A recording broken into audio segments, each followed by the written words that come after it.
কবরে এসে প্রথম প্রশ্ন করবে, মুনকার নাকির যখন চলে আসবে 40 কদম, যখন আত্মীয় স্বজনরা লাশটাকে কবরের মধ্যে দিয়ে 40 কদম চলে যায়, তখনই ফেরেশতা চলে আসে।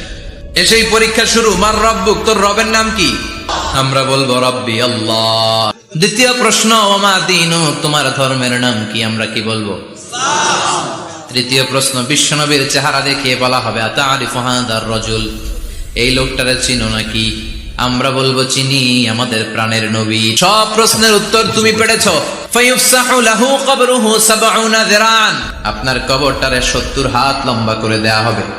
ওয়ায়ুফতাহু লাহু বাবুন ইলাল জান্নাহ, আপনার কবর থেকে জান্নাতের দিকে দরজা খুলে দেয়া হবে।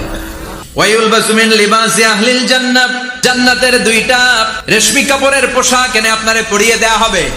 আর বলা হবে, নাম কানাউমিল আরুস, ঘুমাও, তোমাকে লম্বা সময় পাড়ি দিতে হবে, ঘুমাও। কানাউমিল আরুস, যেমনি বর বাসর রাতে আরামসে ঘুম দেয়। কিয়ামতের জন্য ইসরাফিলের সিংহায় যে ফুৎকার আছে, ওই ফুৎকার ছাড়া কোনো কিছুই তোমার ঘুম ভাঙাতে পারবে না। আল্লাহ, আমরাও যেন 4টা প্রশ্নের উত্তর দিয়ে লম্বা একটা ঘুম দিতে পারি, পড়ে না আমিন।